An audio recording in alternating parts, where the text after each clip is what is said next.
평소에 기분이 너무 왔다 갔다 해. 조울증 아닌가? 아유, 정신과야 그거 한 번 먹으면 중독되는 거 아니야? 머리가 망가진다던데. 정신과 의사세요? 그러면은 제 마음도 읽고 그런 거 아니에요? 정신과? 마음만 굳게 먹으면 되는 걸 무슨 치료를 받는다고? 네가 의지가 약해서 그래? 정신과 의사들이 보여주는 정신과의 속살, 어디서도 듣지 못했던 정신과의 속사정 이야기, 내부자들. 지금 바로 시작합니다.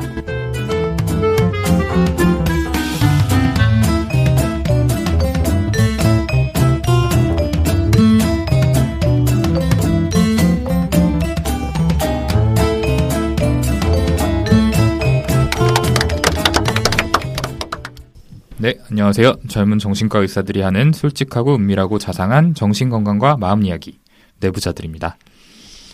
네, 오늘 5번째 방송 녹음 위해서 이 자리에 모였는데요. 오늘 녹음에는 환자 바보 윤희우 선생님께서 급한 개인적인 사정으로 아쉽게도 불참하셨습니다.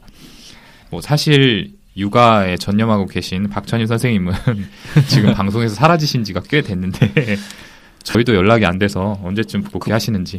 복귀는 하는 건가요? 보고 싶네요. 보고 싶으신가요? 개인적으로. 전 4명 되니까 뭐 제 지분 늘어나는 것 같고 괜찮은 것 같긴 한데. 지분 싸움으로 생각을 하고 있나 봐요. 약간 복귀 안 하시길 바라시는 것 같은데요. 어쨌든 함께 시작은 했으니까 그만두더라도 저희한테 연락 한번 주세요. 이 방송 들으시면은 카톡방에서 말도 좀 많이 하시고 연락도 주시고 좀 그렇게 부탁드리겠습니다. 그러면 오늘 방송 참여하는 4명 한번 소개해드리고 본격적인 방송 시작하도록 하겠습니다. 네, 안녕하세요. 김지용입니다. 네, 안녕하세요. 손정현입니다. 네, 허규형입니다. 네, 그리고 저는 사회를 맡은 오동훈입니다. 자, 지난 방송에선 이제 8세 여아 살인사건을 계기로 이슈가 많이 됐던 조현병에 대해서 저희가 다뤘는데요. 방송 말미에서 정신질환을 앓고 있는 범죄자의 처우에 대해서 좀 더 심도 있게 다뤄보자고 예고를 드렸었죠.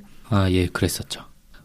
그래서 오늘 방송 시작하기 전에, 시작은 이미 했지만, 일단 먼저 제가 하나 말씀드리고 싶은 게, 저희가 지난번 녹음할 때는 언론에서 이제 용의자의 조현병 진단이 밝혀졌다, 이런 식으로 얘기하고 있었는데, 그 후에 후속 기사들에서는 의무 기록이 확인된 건 아니라서 조현병 진단을 받았는지 알 수 없다, 이런 식으로 나오더라고요. 그러니까요. 네. 조현병 환자 아닐 수도 있다는 얘기인데, 그렇죠. 그럼 그동안 그 조현병 환자분들이 받게 되는 오해나 더 커져버린 사회적 낙인이나 이런 거는 누가 책임을 지는 건가, 이런 생각이 좀 많이 화도 나더라고요, 솔직히. 네, 어이가 없죠. 네, 그 언론에서도 좀 더 확인이 안 된 사실을 가볍게 말했다는 건데, 경찰에서도 그렇고 다들 더 신중해져야 되지 않나 싶기도 하고. 맞습니다. 이제 수사가 진행되면서 언론에 알려지고 있는 자세한 범행 방식들이 워낙에 좀 끔찍하고 그로테스크해서 저희끼리 얘기할 때도 정말 진단이 뭘까 많이 얘기를 했었는데요. 아무래도 저희끼리 가벼운 대화가 아니고 청취자분들이 들으시는 이 방송에서 저희가 전문가로서 말씀드리는 자리다 보니까 더 조심을 해야겠다는 생각이 듭니다. 그동안 여러 전문가분들이 해리성 장애일 수 있다. 조현병보다는 사이코패스 같다. 또 어떤 분은 다 몰라서 하는 소리다. 전형적인 분노형 범죄다.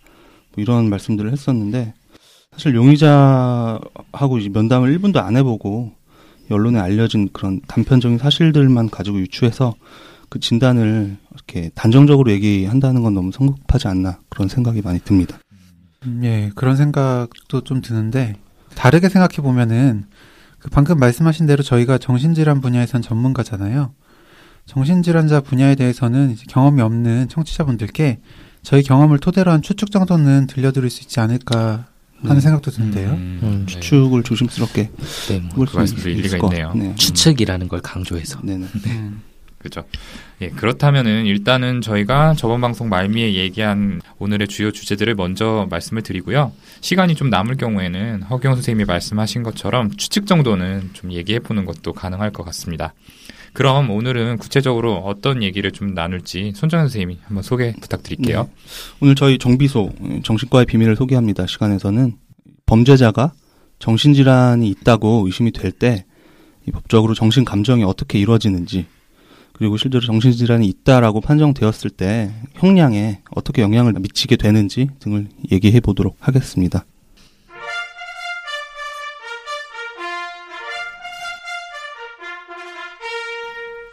네.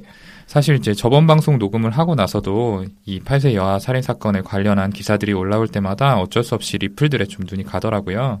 특히 이제 여러 가지 좀 자극적인 리플들 중에서 나도 조현병으로 진찰 좀 받자. 이게 사고 쳤을 때 감형해주는 무슨 보험이냐, 살인 면허냐 이런 식의 좀 공격적인 리플들도 있어서 조현병으로 진단을 받으면 형을 안 받는다는 식의 인식이 좀 많이들 되고 있구나라는 생각이 들었어요. 이게 진짜일까요? 그쵸. 이게 너무 자극적인 표현들이긴 한데 방금 말씀하신 것들이 근데 조현병으로 진단받으면 형을 안 받는다. 이 얘기가 사실 일부 맞는 얘기이기도 해요. 이게 또 최근에 이슈가 된 다른 판결인데 청취자분들도 많이 들으셨을 거예요. 작년에 어머니와 아들이 악기가 씌웠다면서 마귀가 씌웠다면서 딸을 살해한 사건이 있었거든요. 근데 그게 이번에 1심 판결이 났는데 살해 행위는 인정되지만 어머니 김 씨는 환각, 피해 망상, 양극성 정동장애, 즉 조울증, 증세로 사물을 변별하거나 의사를 결정할 능력이 없는 심신 상실 상태에서 범행한 것으로 판단, 처벌할 수 없는 경우에 해당된다고 무죄 선고를 받았어요.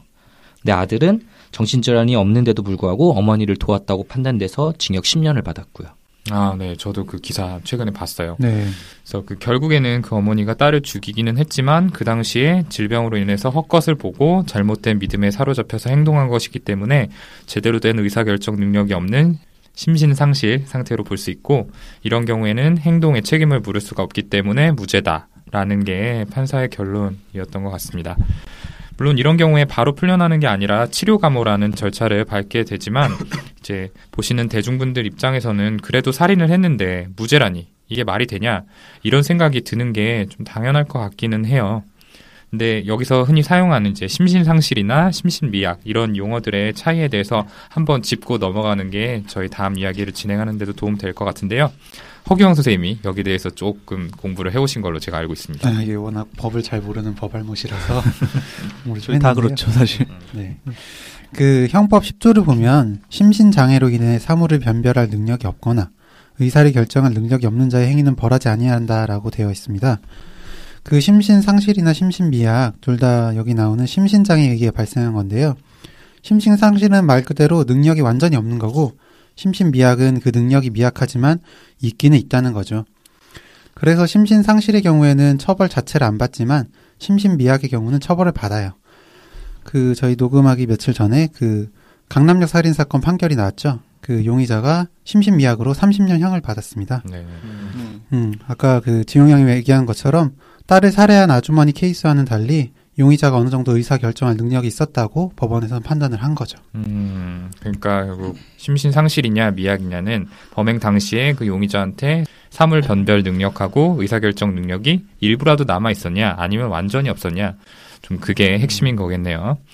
근데 결국 이제 심신상실이나 심신미약 둘 다 심신장애가 있었다는 게 먼저 인정이 되어야 해당이 되는 걸 텐데 이 심신장애라는 거는 어떻게 판단을 하게 되는 건지 여기 대해서도 좀 설명이 필요할 것 같아요. 쉽게 생각하기로 내가 누구를 죽여놓고 환청시켜서 그랬다라고 주장만 하면은 무죄되는 거 아니냐 이렇게 생각하실 수도 있을 것 같아서요. 예, 손정현 선생님이 여기 대해서 얘기 좀 해주시면 좋겠네요. 예, 최종적인 판단은 결국에 그 어디냐 법원에서 담당 판사가 하는 거기는 한데요. 그 판단하는 근거로 중요한 이제 참고되는 역할을 하게 되는 게 정신감정이라고 하는 겁니다. 그 해당되는 용의자가 실제로 심신장애가 있는가 판단하기 위해서 정신과 병원에 일정한 기간 동안 입원을 시키고 그 기간 동안에 정신과 의사 그리고 나머지 치료진이 면담하고 관찰하고 평가한 검사들을 전반적으로 종합해서 그 내용을 토대로 해서 의견을 제출하는 겁니다. 저희도 주치 교수님 지도하에 써본 적이 있죠, 다들. 그렇죠. 예. 다들 몇 개씩 써봤죠. 몇 개씩 써봐야 전문의가 될 수 있기도 하고. 자격 요건이 있었죠. 예. 그 주로 이제 자동차 사고나 뭐 산업재해 같은 사고 이후에 정신가족 증상이 생기고 또 뭐 남아있는 경우에 감정을 하는 경우가 좀 많았던 것 같네요. 물론 이제 범죄 관련한 감정도 꽤 있었어요. 네네. 제가 봤던 분이 좀 기억이 나는데 주기적으로 백화점에서 물건을 훔치다가 잡혀서 이제 법원에서 감정 의뢰가 된 분이에요. 네, 면담을 해보니까 절도 행동을 통한 쾌감으로 물건을 훔쳤다 이런 식으로 얘기를 하시기는 하더라고요. 근데 처음부터 좀 도벽 같은 충동 조절 장애로 참작이나 감형을 받겠다는 의도가 사실은 좀 보였던 분이었어요. 근데 이제 계속해서 면담을 하다 보니까 도벽 환자에서 전형적으로 나타나는 범죄 이후에 뭐 긴장이 확 풀린다든지 아니면은 어떤 동반된 죄책감이나 후회 같은 게 밀려온다든지 이런 것들은 전혀 없고 오히려 반복적으로 말을 바꾸고 거짓말을 하고 이런 반사회적 인격장애에 좀 가까운 모습들이 더 나타나서 감정 결과를 환자분이 좀 의도한 대로 써드리기는 어려웠던 그런 케이스가 있었습니다. 근데 그 도벽 같은 충동 조절 장애라고 하셨는데 이게 그냥 물건 자주 훔치면은 저희 정신과에서 다 도벽으로 보는 건 아니죠. 네, 그렇지는 않죠. 네, 그 진단 기준에 그 행동으로 인해서 뭐 긴장이 분출되고 또 뭐 이런 그 일련의 진단 기준이 있죠. 순간적인 충동이 올라서 하고 그 이후에 죄책감도 있고. 네네, 그렇죠. 그런 부분들이. 네. 그 꼭 감정 평가가 아니더라도 뭐 지금 오동원 선생님 말씀하신 것처럼 다른 2차적 목적을 가지고 정신과 진료를 요구하는 경우들이 사실 꽤 많아요. 뭐 보상이나 보험 문제 이런 거 가지고 오는 경우가 많은데 제가 전공의 때 경험했던 케이스 중에 그 교통사고 후에 기억력 저하를 호소하면서 입원한 아주머니가 계셨어요. 무조건 기억이 안 난다, 떠오르지 않는다라고 하시는데 의학적으로 봐도 이게 사고와 뇌 손상의 연관성이 별로 없어 보이고 뭐 MRI도 괜찮고 주장하는 기억력 손상의 양상도 일반적인 케이스들하고는 좀 맞지가 않았어요. 근데 뭐 계속 불편하다 주장하시는 분한테 근데 사실 거짓말이죠? 뭐 이렇게 물어볼 수는 없는 거 아니에요. 네, 그렇죠. 왜냐하면 의학에서는 일반적이지 않은 케이스들도 가끔가다 있거든요. 나중에 보니까 환자 거짓말 아니고 진짜였구나 이런 케이스들이 꽤 있기 때문에 그래서 이럴 때 하는 가벼운 테스트들이 있어요. 대상자는 이렇게 테스트가 된다는 사실도 못 알아채게 진행되는 건데 어떤 식으로 진행됐던 거냐면 교수님 아침 회진 돌기 전에 제가 먼저 환자분에게 설문지 같은 걸 하나 갖다 드려요. 그러면서 이걸 회진 돌기 전에 좀 작성해달라. 그러고 침대 옆에 테이블에 이렇게 쓱 올려놓고 오는 거죠. 그리고 회진 돌 때 교수님이 환자분 그 종이는 뭐예요? 하고 물어보는 거예요. 그럼 그때 진짜 기억력 상실이 있는 환자분은 이게 뭐지? 모르겠는데 뭐죠? 이렇게 반응을 해야 되는 건데 진짜 기억이 안 난다면 이런 분들은 그거 아직 작성을 못했네요. 이렇게 대답을 해요. 반사적으로. 네. 그 순간 치료진들은 이렇게 다양한 감정이 머릿속에 막 휘몰아치죠. 솔직히. 네. 네. 이런 종류의 것들이 몇 개 있죠. 네, 굉장히 좀 많은 케이스가 있었던 것 같아요. 근데 이거 듣고 사람들이 악용하는 거 아니야? 라고 생각하시는 청취자분들 계실 수도 있을 것 같아요. 근데 어쨌든 이런 기법들은 아주 많이 있고 상대방, 그러니까 환자들이 있다고 주장하는 증상만 듣고 진단 기준 책을 보고 진단을 내리면 정신과 의사는 사실 필요 없는 직업이 될 수도 있죠. 그렇죠. 정신과 의사들만의 기술을 통해서 정확한 진단 내릴 수 있기 때문에 법원에서도 믿고 정신 감정을 보내는 거 말씀드리고 싶었습니다. 네. 예, 정신 감정이라고 하는 걸 어떻게 하는지에 대해서 그 경험들에 대해서 말씀을 해주셨는데 청취자분들께서 궁금해하실 내용이 그래서 심신장애 여부는 어떤 기준으로 판단하느냐, 실제로 어떻게 진행이 되냐 이런 것들이 아닐까 생각이 들어서요. 그 이해를 돕기 위해서 저희가 한번 역할극으로 우리 허규영 교수님에게 정신감정이 의뢰된 케이스로 보여드리도록 하겠습니다. 역할극이라도 이렇게 교수님 하게 되니까 기분 좋네요. 저는 참고로 수간호사 역할 하겠습니다. 정혜 고마워. 네, 시작하겠습니다. Are you ready? Go! 손정현 수간호사님, 오동훈 전공의 회진 좀 돌라고 불러주세요. 네, 교수님. 이거 안 돼. 잠깐만, 이거 어제 고민했는데 이거 어떻게? 약간 다시 할게요. 네, 교수님. 그 정도? 지금 너무 약간 목이 안 좋아가지고. 해볼게. Are you ready? Go! 손정현 수간호사님, 오동훈 전공의 회진 좀 돌라고 불러주세요. 네, 교수님. 예, 교수님 좋았습니다. 그래. 그 감정 환자 있지? 김지용 씨였나? 네네. 오늘 그분부터 가보지. 회진 왔습니다. 예. 안녕하세요, 교수님. 좀 어떻게 지내세요? 이제 입원하신 지 5일 됐나요? 너무 진짜 짜증나고 다 죽여버리고 싶어요, 솔직히.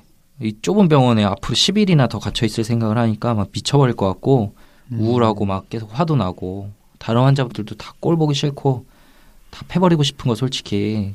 그런 마음이 계속 드는데, 솔직히 제가 지금 여기 폭행 사건 때문에 와 있는 거니까 그거 생각하면서 억지로 참고 있어요.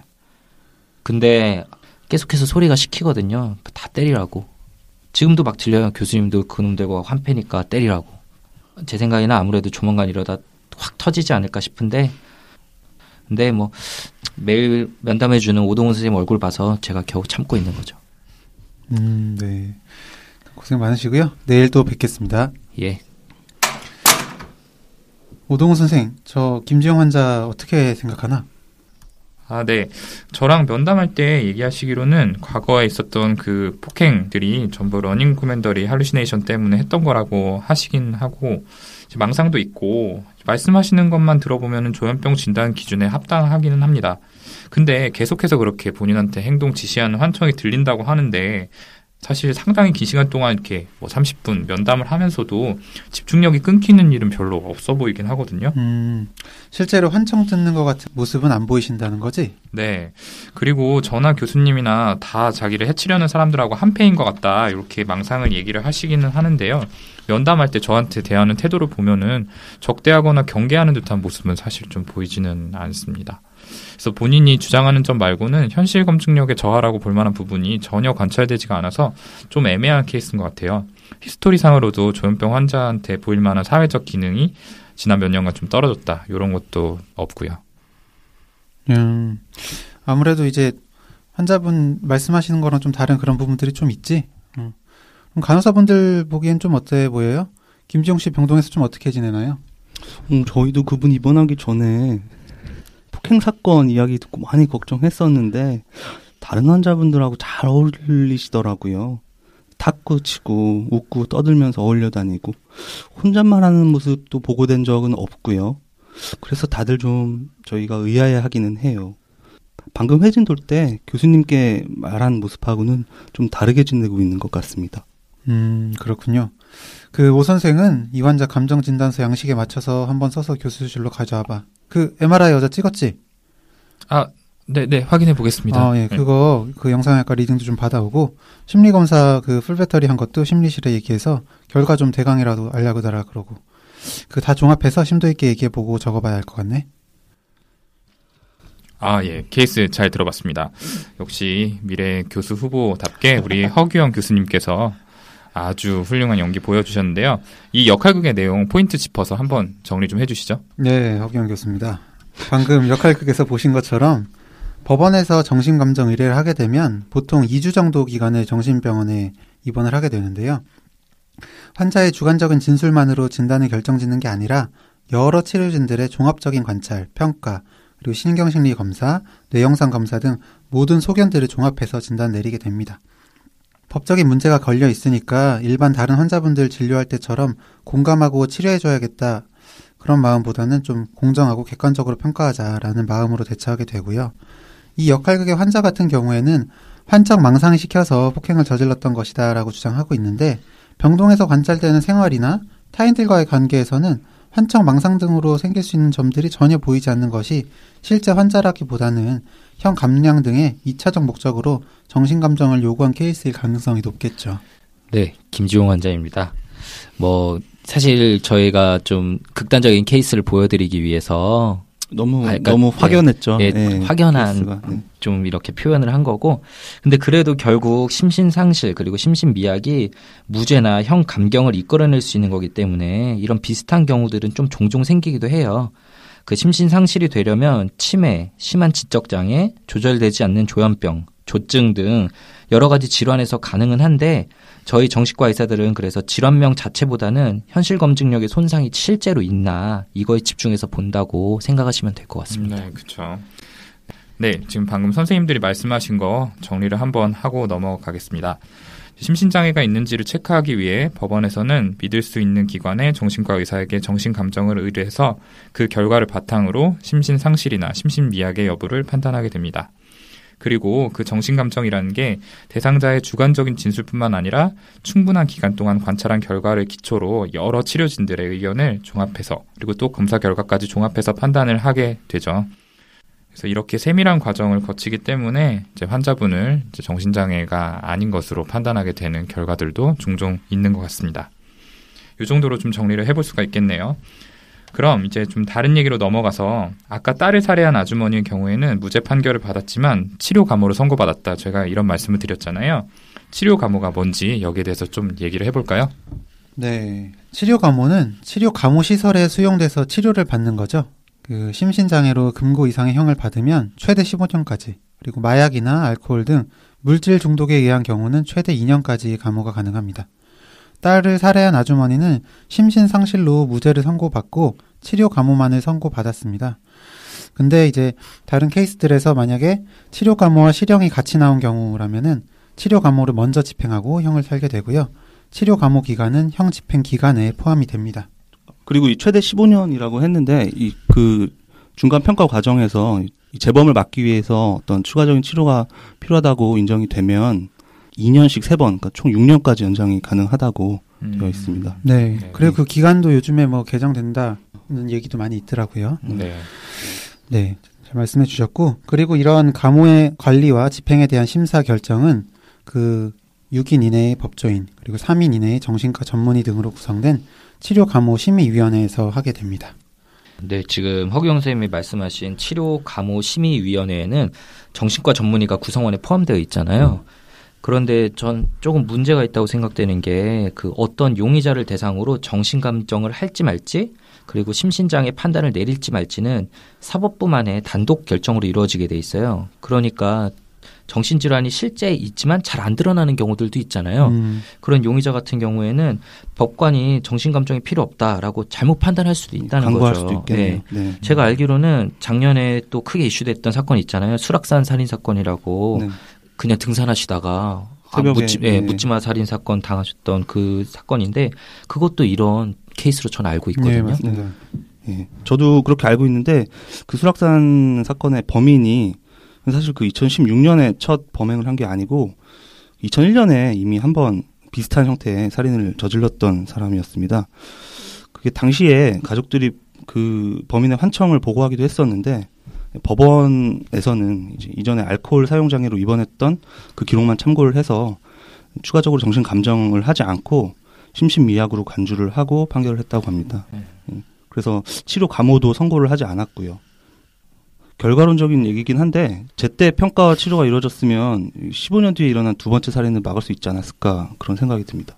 그렇죠. 앞서 말한 심신장애 여부를 결정하거나 치료 감호 같은 절차를 결정할 때는 전문적인 의학 소견이 좀 필요한데 사실 지금은 김중훈 선생님이 앞서 말씀하신 것처럼 법원이 전문가 의견을 참조할 수 있다. 이 정도지 반드시 자문을 받아야 한다. 뭐 이런 건 아니거든요. 당연히 법률적인 부분은 법원이 주체가 돼서 결정을 하는 거지만 이 부분에 대해서는 개선이 될 필요가 있다고 봐요. 그리고 지금 유일하게 정신감정하고 치료감호를 전담하는 국립기관이 국립법무병원이라고 공주에 소재한 이른바 치료감호소 이거 하나밖에 없는데 그것 때문에 민간기관에 많이 기대고 있죠. 이런 부분에 대해서 좀 시스템적인 보완이 필요할 것으로 생각이 됩니다. 그렇죠. 사실 정신감정도 민간병원으로 다 위탁하고 제가 알기로는 국내 치료감호소는 아까 말씀하신 대로 그 공주 치료감호소가 유일하잖아요. 근데 그 한 군데 있는 것도 의사 수가 정원을 못 채울 때가 많다고 해요. 그래서 수시로 채용 공고를 내는데 그 반면에 수용 인원은 7년째 정원을 초과해서 전문의 한 명당 90명이 넘는 환자를 커버해야 한다 하더라고요. 90명이면 예, 한 명이 90명 본다는 건 사실 말이 안 되는데 예, 물론 거기 계신 분들은 당연히 최선을 다하고 계시겠지만 솔직히 1인당 90명 넘는 인원 어떻게 완벽하게 진료를 하겠습니까? 저희도 그렇죠. 솔직히 막 30명 넘어가면은 많이 힘들잖아요. 네. 얼굴 외우기도 힘들 것 같은데요, 90명이면. 네, 그리고 적극적으로 치료가 필요한 분들이 또 굉장히 많으실 것 같은데 그거를 90명씩을 맞는다 이거는 이게 정원 자체가 900여 명인데 얼마 전까지 1000명 넘게 해서 한 30% 정원 오버가 돼 있는 상황이었다고 하더라고요. 최근에 공사해서 뭐 확장했다는 기사가 뜨긴 했는데 거기 계신 분들이 조금 그런 복지나 그런 문제도 많이 있었던 것 같습니다. 좀 여러 가지 문제가 있었던 것 같습니다. 그래서 이제 저는 법정신의학이라는 분야가 활성화돼야 된다라는 생각을 좀 하는데요. 영어로는 이제 포렌식 사이키아트리라고 하는데 범죄자의 정신 상태 판단하고 치료를 전문으로 하는 영역이죠. 이제 나라에 따라서 별도의 임상과로 독립이 돼서 수련을 받는 경우도 있고 정신과 수련에 더해서 2년 정도 추가로 수련을 받기도 합니다. 이런 법정신의학 전문 의사들은 전문성을 가질 뿐더러 또 민간병원 소속이 아니라 법원이랑 계약을 하기 때문에 감정 결과의 공정성에서도 말이 나올 여지가 좀 적을 것 같아요. 그리고 치료감호 시설의 경우 외국에도 사법병동이 충분하지 않은 건 마찬가지인데 민간병원의 일부 병상을 감호용으로 임차를 해서 이걸 법정신의학 의사들이 관리하는 형태로 운영이 된다고 합니다. 그래서 우리나라 의료 실정하고 좀 맞지 않는 부분도 있는 건 사실인데 당장은 또 우리나라가 이런 시스템을 갖추기도 어렵겠죠. 근데 최소한 감정 업무를 좀 전담할 의사를 법원이 고용해서 같이 일해야 된다. 이런 생각은 좀 듭니다. 맞아요. 그래야지 아무래도 지금보다는 좀 더 투명하고 공정적이고 객관적으로 더 운영될 수 있겠죠. 네, 퀄리티 면에서도 좀 더 보장이 될 네. 것 같고요. 예, 저희가 지금까지 이제 정신감정 치료 감호까지에 대해서 길게 얘기를 해봤는데요. 이것들을 저희가 다뤄봐야겠다고 생각한 이유가 정신질환으로 인한 심실상실자가 무죄 판결을 받은 이런 기사들에 달린 리플들, 반응들 보면 치료 감호에 대해서는 잘 모르시니까 그냥 그 환자들 바로 그런 무죄 판결에서 집에 가는 거 아니야? 이렇게 생각들을 많이 하시더라고요. 그래서 치료 감호 시스템 이런 게 있다는 걸 좀 알려드렸으면 하고 얘기를 꺼낸 건데 방금 말씀드린 것처럼 이 시스템 자체가 좀 열악하고 많이 부족한 점이 있는 상태라서 여기에 관심이 좀 많아졌으면 좋겠다는 생각도 듭니다. 네, 손정현 선생님이 잘 좀 정리를 해 주셨습니다. 그러면 이제 앞서 허경훈 선생님이 던지신 화두인데 좀 예민한 질문이죠. 이번 이제 8세 여아 살인 사건의 용의자를 생각해 봤을 때 이 사람은 심신상실이나 심신미약에 해당된다고 좀 저희가 볼 수 있을까요? 어떻게들 생각하세요? 일단 뭐 앞서도 말씀 저희가 드렸었는데 기본적으로 지금까지 이 언론에 보도된 정보로는 너무 진단을 추측하기 좀 부족하고 네. 정신감정 이분도 받을 거 아니에요. 네, 많은 그렇죠. 부분 밝혀질 것 같은데 제 생각에는 체계화된 어떤 망상이 있었는지 아니면 그냥 사이코패스의 어떤 준비된 살인이었는지 모르겠는데 어쨌거나 충동적이기보다는 좀 계획적인 범행이 아니었을까 생각이 되고요. 이 공범이 있었던 걸로 지금 나왔는데 공범과 짜고 그 CCTV 피할 정도의 판단력이나 어떤 주의 집중력이라면 심신장애 인정될 가능성은 좀 높지 않지 않을까 저는 생각을 했습니다. 네네. 네, 저도 뭐 비슷한데요. 그 SNS에서 공범 찾아서 범행 계획하고 뭐 시신 일부 전달하기도 하고 피해자 학교 시간을 검색한 기록도 있다는데 이 정도로 계획을 준비하고 실행하는 거 보면 더더욱 심신상실은 아닌 것 같다는 생각이 듭니다. 그리고 뭐 시신을 봉지에 담아 들고 다닌다든지 아니면 공범한테 시신의 일부를 건네주는 행동을 하기도 했다는데 뭔가 좀 과시하기 위한 목적은 아니었을까 그런 생각이 들기도 합니다. 그렇게 생각해 볼 수도 있겠네요. 네네. 예, 저도 이제 질문을 드리면서 생각을 해봤는데 이건 심신상실로 보기는 좀 어렵지 않나라는 의견에 동의합니다. 앞에 이제 딸을 살해한 어머니의 사례를 저희가 말씀드렸었는데 이 경우에는 사이비 종교에 완전히 심취됐던 정황도 포착이 됐고 딸한테 악기가 씌웠다는 망상이 현저했다는 게 입증이 됐기 때문에 심신상실이라는 판단을 받았던 것 같은데 이 환자분의 경우에는 조현병이라는 이야기만 나돌고 또 요거에 대해서도 좀 불분명한 상태잖아요.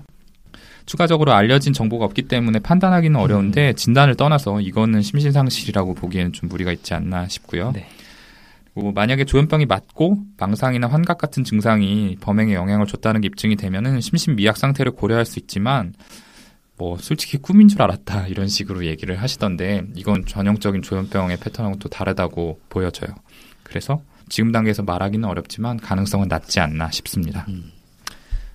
근데 지금 오동훈 선생님 말한 거하고 거의 의견이 같고요. 그런데 제 경험상 이렇게 조현병이나 조울병 환자분들 중에 현실하고 이렇게 환상의 경계가 막 깨져버리면서 자신이 실제로 했던 행동들을 나중에 이제 좀 병이 호전되고 난 다음에 내가 꿈꾼 것 같았다라고 얘기하는 경우는 실제로 몇 번 본 적 있는 것 같긴 해요. 근데 그런 경우는 좀 병이 좋아지고 나서 나중에 자신의 행동을 많이 회상할 때 그랬던 거니까 차이가 있을 것 같긴 하고요. 뭐 저희가 상상하기 힘든 엄청 기괴한 망상을 가진 경우엔 이런 끔찍한 행동들이 가능할 수도 있었다는 생각은 들거든요. 뭐 근데 그런 가능성은 뭐 사실 엄청 낮을 거라는 생각이 들고 그 기사를 통해서 보니까 이제 경찰이 밝혀낸 게 원래 이 용의자가 살인 및 엽기 사이트에 좀 심취해 있었다.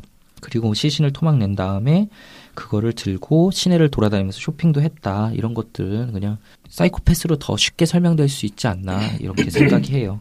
물론 조현병하고 사이코패스가 두 개가 같이 있을 수도 있거든요. 이제 흔히들 많이 오해하시는 게 얘는 이러이러하니까 사이코패스다. 조현병은 절대 아니다. 이렇게 얘기하시는데 그거는 맞지는 않고요. 둘 다 있을 가능성도 있다 정도로 저는 생각할 수 있을 것 같아요. 조현병 환자 50만 명인데 그중에 사이코패스가 네, 없으라는 법은 저희가 말씀드렸었죠. 저희가 저번에 했었죠. 네.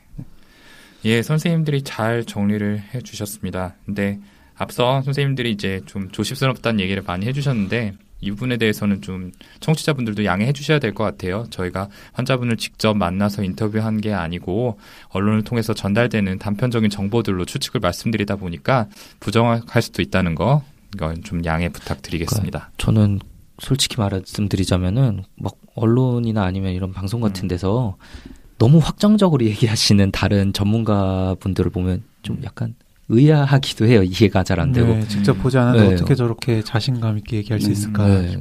그쵸. 또 기사 쓰는 분들은 그렇게 좀 자신 있게 말씀해 주시는 분들을 더 이렇게 참고하기가 좀 쉽고 편할 것 같다는 생각도 그쵸. 들고요. 네. 네. 그럼 이 시간 정신질환자가 범죄를 저질렀을 때 심신미약이나 심신상실 여부를 판단하는 정신감정은 어떻게 진행이 되는지, 그리고 또 치료감호라는 절차는 어떻게 되는지 여기에 대해서 알아봤습니다. 오늘 이 시간 어땠는지 각자 선생님들 소감과 마무리 멘트 들어볼게요. 먼저 김지용 선생님부터. 네, 저희 오늘은 정신감정이나 치료감호 같은 요즘 많은 분들이 궁금해하실 수 있는 주제들에 대해서 좀 얘기해봤는데 궁금증 해소에 도움이 되셨으면 좋겠네요.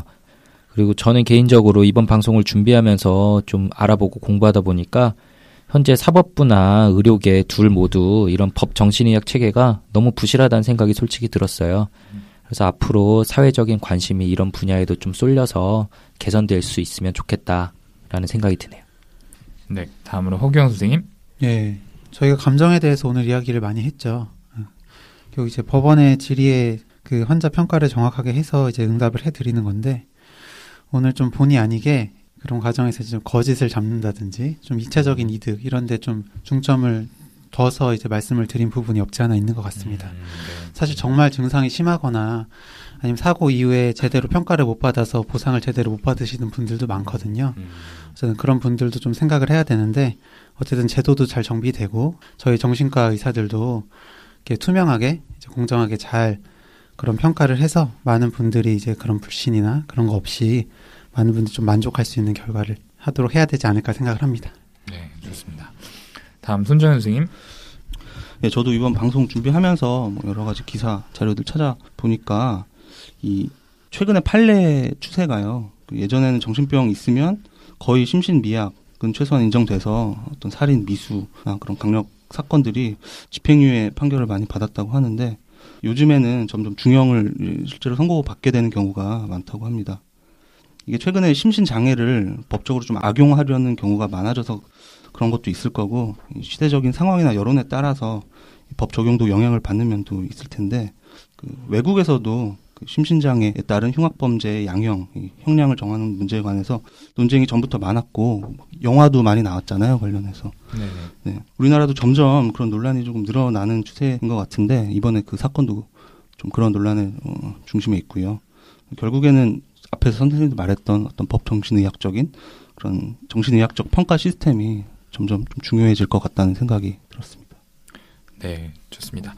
이렇게 선생님들 소감과 마무리 멘트 들어봤는데요. 사실 이제 정신질환자의 범죄에 대한 이슈를 다루면서 오늘 다룬 정신감정하고 치료감호만큼이나 중요한, 또 맞닿아 있는 이슈가 동의입원 문제라고 생각을 합니다. 사실 무조건 정신질환을 앓고 있는 환자들을 집어넣어라 라는 의견들도 말이 되지는 않지만, 사실은 이런 정신질환자들에 의한 범죄가 일어나는 걸 예방하기 위해서는 적절한 시점에 치료를 받아야 되는 게 필요한 건 사실입니다. 근데 환청이나 망상 같은 이런 증상을 가진 분들은 저희가 앞서 말씀드린 현실 검증력이라는 게 떨어져 있는 경우가 많기 때문에, 쉽게 말해서 자기 행동이 현실의 기준에 부합하는지, 어떤 결과를 가져오는지를 예측하지 못하는 경우가 많죠. 그래서 자기 생각이나 행동이 잘못됐고 치료를 받아야 될 증상이다라는 생각을 하기가 힘듭니다.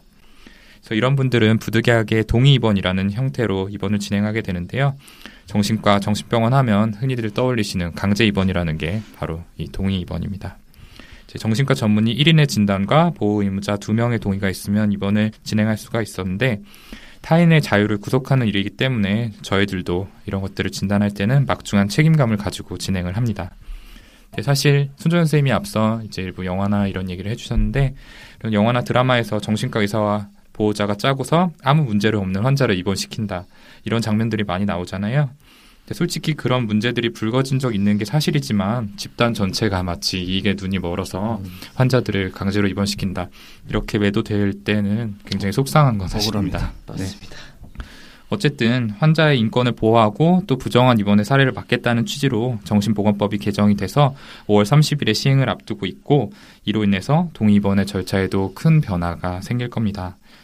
그래서 이 때문에 이제 5월 말이 되면은 정신질환자 수만 명이 퇴원을 하게 되면서 이제 거리로 나오게 된다 이런 예측들도 있죠. 이것 때문에 또 정신질환자의 범죄가 한 번 더 사회적인 이슈가 될 가능성이 있는데요. 이 동의입원의 절차 변화 이거는 정신과 의사로서도 굉장히 큰 이슈고 사회에서도 많은 관심을 가지게 될 문제라 저희들이 곧 다뤄보려고 합니다. 네, 그럼 이 정도로 1부 정비소 시간 마무리하고요. 마무리 전에 우리 메일 알림이 손정현 선생님께서 저희 사연과 피드백 보내주실 메일 주소 한 번만 더 알려주시죠. 네, 지난주에 제가 메일 소개를 한 덕에 저희 팟캐스트 순위가 껑충 뛰었죠. 그 덕이었군요. 네, 순위 요정 덕분이었군요. 이게 관계망상이란 거 아닌가요? 예, 저희 정신과 그리고 심리에 대해서 궁금하신 거 어떤 거라도 좋습니다. 이메일 brainrich 숫자 6 gmail.com brainrich 숫자 6 gmail.com으로 보내주시면 저희가 심사숙고해서 다루도록 하겠습니다. 네, 메일 요정 손정현 선생님 덕분에 저희가 큰 수혜를 입었습니다. 아, 진짜 고마워. 네, 고마운 줄 다시 아시면 한번 네, 됐습니다. 감사의 말씀을 드리고요. 저희 1부 이걸로 마치고 저희는 2부 얘 왜 이러는 걸까요? 에서 찾아뵙도록 하겠습니다. 감사합니다. 감사합니다.